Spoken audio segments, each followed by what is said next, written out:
حضور فرماتے ہیں فرشتے کسی امر میں بحث کر رہے تھے، تو اللہ تعالیٰ نے فرمایا کہ محبوب یہ فرشتے کس معاملے میں بحث کر رہے ہیں؟ تو میں نے کہا لا ادری، مجھے اس کا ادراک نہیں کہ وہ کیا کہہ رہے ہیں۔ تو پھر اللہ نے اپنا دست قدرت میرے دو کندھوں کے درمیان رکھا۔ پھر کیا ہوا اس سے؟ اللہ کا دست قدرت کہہ رہے ہیں، باقی کوئی لفظ ہی نہیں ہمارے پاس۔ اس نے دست قدرت والا ہاتھ میرے دو کندھوں کے درمیان رکھا۔ یہ کون کہہ رہے ہیں؟ میرے حضور کہہ رہے ہیں۔ میرے رب نے دست قدرت میرے دو کندھوں کے درمیان رکھا۔ پھر ہوا کیا؟ سن لو اگلے لفظ۔ دست قدرت یہاں آیا، ٹھنڈ سینے میں پڑ گئی۔ فَعَلِمْتُ مَا فِي السَّمَاوَاتِ وَالْأَرْضِ، زمین اور آسمان میں جو کچھ تھا اللہ نے سب کا علم مجھے عطا کیا۔ سینے میں نور آ گیا، سینے میں علم آ گیا۔ کائنات کی کوئی شے ایسی نہیں ہے جو حضور علیہ الصلوۃ والسلام نہ جانتے ہو۔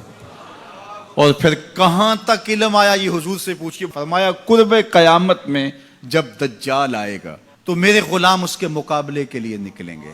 دجال کب آئے گا اللہ جانتا ہے۔ 1400 سال اس بات کو بتائے ہوئے ہو گئے۔ کہا قرب قیامت میں دجال آئے گا، میرے غلام اس کے مقابلے میں نکلیں گے۔ انی لعارف اسماءہم، میں اپنے ان غلاموں کے ناموں کو جانتا ہوں۔ کب؟ جو قرب قیامت میں آئیں گے۔ میں آپ کے ناموں کو نہیں جانتا۔ آپ 2 سال 4 سال 5 سال سے میرے پیچھے جمعۃ المبارک پڑھ رہے ہیں، شکلوں کو پہچانتا ہوں، ناموں کو نہیں جانتا۔ کئی لوگ بڑے شوق سے کہتے ہیں جناب وہ نذیر صاحب، ندیم صاحب، فلاں صاحب، وہ آپ کے، میں کہتا ہوں تصویر دکھاؤ گے تو میں پہچانوں گا۔ تو اتنے لوگوں کے نام میں یاد نہیں رکھتا۔ تو جب میں آپ کے نام نہیں جانتا جو ہر جمعۃ المبارک کو یہاں آتے ہیں، تو جہاں 2 مہینے کے بعد درس قرآن دینے جاتا ہوں تو وہاں کے لوگوں کے نام کیسے جانوں گا؟ اور پھر جو سوشل میڈیا پہ سنتے ہیں اور میں ان کو دیکھا بھی نہیں، ان کے نام کیسے جانوں گا؟ اور میرے حضور کیا کہہ رہے ہیں کہ قرب قیامت میں جو دجال آنے والا ہے اور میرے غلام جو اس کے مقابلے میں نکلیں گے، میں ان غلاموں کے ناموں کو جانتا ہوں۔ بات ختم یہاں نہیں ہوئی، یہاں ختم ہو جاتی پھر بھی کافی تھا، لیکن میرے حضور نے آگے بھی بات فرمائی۔ وَأَسْمَاءَ آبَائِهِمْ، ان کے باپوں کے ناموں کو بھی جانتا ہوں۔ ان کے باپوں کے ناموں کو بھی۔ کہانی ختم نہیں ہوئی، بات آگے فرمائی۔ وَأَلْوَانَ خُيُولِهِمْ، جن گھوڑوں پہ چڑھ کے جہاد کریں گے میں محمد ان گھوڑوں کے رنگوں کو بھی جانتا ہوں۔ کون سا غلام، کس کا بیٹا، کس قبیلے کا فرد کس رنگ کے گھوڑے پہ بیٹھ کے جہاد کرے گا، کہا میں سب جانتا ہوں۔ یہ کیوں جانتے ہیں؟ دست قدرت حضور کے کندھوں پہ آیا۔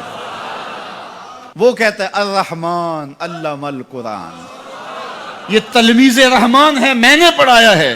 تو جب اس نے پڑھایا ہے تو پھر کوئی شے مخفی، محبوب سے کوئی شے پوشیدہ نہیں رکھی۔ اور اعلیٰ حضرت فرماتے ہیں کوئی نشانی باقی رہ گئی جب رخ سے نقاب بھی الٹ دیا، جب رب نے اپنا آپ بھی نہیں چھپایا تو پھر کوئی شے باقی پیچھے رہ گئی۔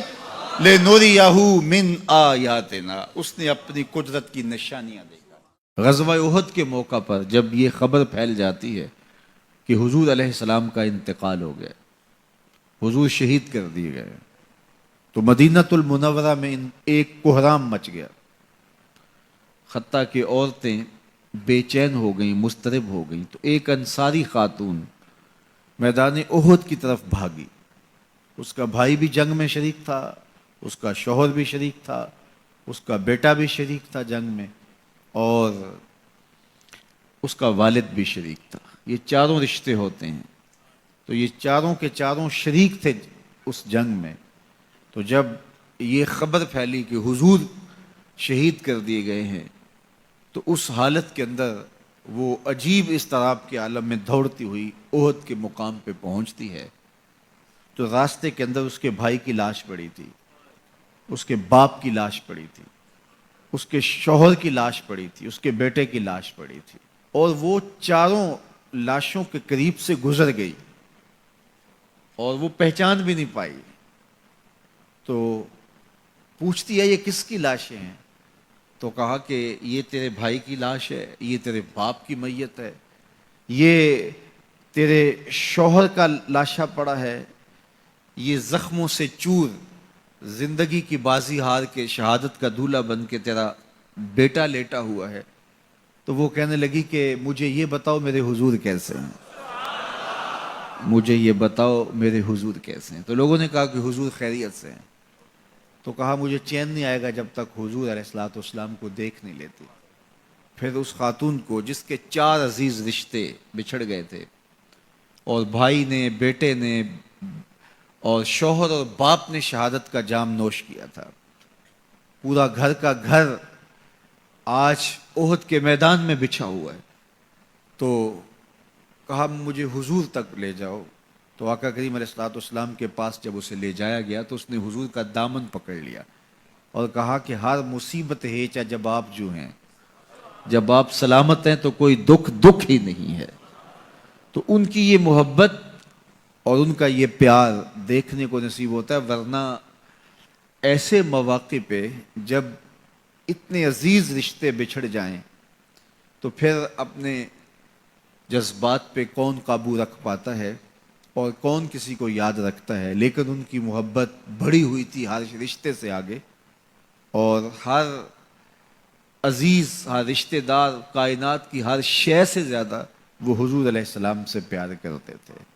نہ انہیں مال کی غرض تھی. حضور حکم کرتے ہیں تو ابو بکر صدیق رضی اللہ تعالیٰ عنہ سارا مال حضور کے قدموں میں ڈھیر کر دیتے ہیں، اولادیں حضور کے راہوں میں، حضور کے رستوں میں قربان کر دیتے ہیں، اور ہر دکھ جھیل کر کے بھی حضور علیہ الصلوۃ والسلام کی خیریت انہیں مطلوب ہے. اس کے لیے جو بھی قربانی دینا پڑے وہ اس کے لیے اپنے آپ کو آمادہ پاتے ہیں. تو یہ میرے حضور علیہ السلام کا پیار تھا، یہ حضور کی محبت تھی جو جیتے جاگتے انسانوں کے سینوں کے اندر موجود تھی. جیتے جاگتے انسان تو کسی سے پیار کرتے ہی کرتے ہیں، لیکن کائنات نے یہ منظر نہیں دیکھا ہوگا کہ جانور بھی کسی سے پیار کریں. حضور علیہ الصلوۃ والسلام کے گھر میں ایک پرندہ تھا. امام احمد بن حنبل نے اپنی مسند میں لکھا ہے کہ حضور جب گھر پہ ہوتے تو ایک کونے میں بیٹھ کے حضور کو تکتا رہتا، اور جب حضور گھر سے باہر تشریف لے جاتے تو مضطرب ہو جاتا، کبھی چھت پہ، کبھی دیوار پہ، کبھی کسی گوشے میں، کبھی کسی گوشے میں. جب حضور دوبارہ گھر تشریف لاتے تو سکون سے ایک کونے میں بیٹھ کے حضور کو دیکھتا رہتا، اس کے دکھی دل کو قرار آ جاتا. آقا کریم بیٹھے تھے کہ ایک شخص آیا. صحابہ فرماتے آثار سفر اس کے بدن سے حویدہ نہیں تھے، سفید لباس پہنا تھا، سیاہ اس کے بال تھے، اور وہ مدینے کا رہنے والا نہیں تھا لیکن مسافر لگتا نہیں تھا. اور حضور کے سامنے وہ 2 زانو ہو کے بیٹھ جاتا ہے اور حضور سے مختلف سوال کرتا ہے، اور جب آقا کریم اس کو جواب دیتے ہیں تو وہ کہتا ہاں بالکل آپ نے سچ کہا. تو ہمیں حیرت ہوتی ہے کہ یہ بندہ خود ہی سوال کرتا ہے تو خود ہی تصدیق کرتا ہے. خیر جب وہ چلا گیا تو حضور نے کہا عمر جانتے ہو یہ شخص کون تھا؟ تو کہا حضور اللہ اس کے رسول جانتے. تو آقا کریم نے فرمایا کہ یہ جبریل تھا جو تمہیں تمہارا دین سکھانے آیا. تو جبریل نے جو ہمیں دین سکھایا، جو سوال کیا، ان میں سے ایک سوال جبریل نے یہ کیا مل احسان، حضور احسان کیا ہے؟ حضور نے ارشاد فرمایا کہ احسان یہ ہے ان تعبد اللہ کأنک تراہ، احسان یہ ہے کہ اللہ کی عبادت اس طرح کرے کہ گویا تو اسے دیکھ رہا ہے، اس انداز سے اللہ کی عبادت کرے. فَإِن لَمْ تَكُنْ تَرَاهُ فَإِنَّهُ يَرَاكَ، اور اگر یہ کیفیت تیری پیدا نہیں ہوتی کہ تو اس کو گویا دیکھ رہا ہے تو اس کیفیت میں ڈوب جا کہ وہ تجھے دیکھ رہا ہے. اللہ اکبر. حضرت عقبہ بن عامر رضی اللہ تعالیٰ عنہ فرماتے ہیں میں حضور کی خدمت میں حاضر ہوا. حضور نے یہ بات ارشاد فرمائی سل من قطعک وآت من حرمک واعف عمن ظلمک. 3 باتیں فرمائی. جو تجھ سے تعلق توڑے تو اس سے تعلق جوڑ، جو تجھے محروم رکھے تو اس کو عطا کر، اس کی جھولیاں بھر دے، جو تیرے اوپر ظلم کرے تو اس کو معاف کر دے. تو حضور نے یہاں صلہ رحمی کا حکم دیا. حضرت عبداللہ بن سلام رضی اللہ تعالیٰ عنہ فرماتے ہیں کہ میرے حضور نے فرمایا یا ایھا الناس، اے لوگو، افشوا السلام سلام عام کرو، اس سے محبت بڑھتی ہے، پیار بڑھتا ہے۔ دوسری بات، وَأَطْعِمُوا الطَّعَامَ، لوگوں کو کھانا کھلاؤ، ضرورت مندوں کو کھانا کھلاؤ۔ حضرت سیدنا شیخ عبد القادر علیہ رحمہ و رضوان آپ فرماتے ہیں کہ آدھا فقر غریبوں کو، مسکینوں کو، بھوکوں کو کھانا کھلانا اور ننگوں کو لباس پہنانا ہے، باقی سارا آدھا فقر ہے۔ لوگوں نے سمجھا کہ دربار اونچا ہو تو فقیر بڑا ہوتا ہے، گدڑیاں پہننے سے فقیری ہوتی ہے۔ آدھا فقر بھوکوں کو کھانا کھلانا اور ننگوں کو لباس پہنانا۔ فقیروں کے لنگر اس لیے کبھی بند نہیں ہوئے۔ بلے شاہ بولے، اٹ کھڑکے دکڑ وجے تتا ہوئے چلا، آن فقیر کھا کھا جاون راضی ہوئے بلا۔ فقیر اس میں خوش ہوتے ہیں۔ یہ فقیروں کا نظام حضور کی احادیث کا خلاصہ ہے۔ کہا کہ افشوا السلام، سلام کو عام کرو، وَأَطْعِمُوا الطَّعَامَ، اور لوگوں کو کھانا کھلاؤ، وَصِلُوا الْأَرْحَامَ، اور رشتہ داروں کے ساتھ سلوک اچھا کرو، صلہ رحمی کرو۔ اور چوتھی بات، وَصَلُّوا بِاللَّيْلِ وَالنَّامُ النِّيَامُ، لوگ سوئے ہوئے ہوں تم مصلی بچھا لو، لوگ رات کو سو رہے ہوں اور تم اٹھ کے مصلی بچھا، تہجد پڑھو۔ اللہ اکبر۔ اس وقت اللہ کی اتنی رحمتیں بندے پہ برستی ہیں، اگر بندے کو پتہ چل جائے تو سجدے سے ساری نہ اٹھائے۔ تدخل الجنت بسلام، تم سلامتی کے ساتھ جنت میں داخل ہو جاؤ گے۔ 4 کام کر لو، جنت تمہارے نام ہوئی۔ کیا؟ سلام عام کرو۔ یہ کوئی اوکھا کام ہے؟ مول لگتا ہے، کوئی بل آتا ہے؟ دوسری بات، وَأَطْعِمُوا الطَّعَامَ، لوگوں کو کھانا کھلاؤ جتنی تمہاری گنجائش ہے۔ میرے حضور نے فرمایا تھوڑا سا پانی زیادہ ڈال لیا کرو اور شوربے کی پیالی ہمسایوں کے گھر بھیج دیا کرو۔ اپنا کھانا تو پکاتے ہی ہو، تھوڑا سا زیادہ پکا لیا کرو، ایک آدمی کا روز زیادہ پکا لیا کرو، اگر زیادہ گنجائش ہے تو زیادہ پکا لیا کرو۔ تیسری بات، وَصِلُوا الْأَرْحَامَ، صلہ رحمی کرو، رشتہ داروں کے ساتھ سلوک اچھا کرو۔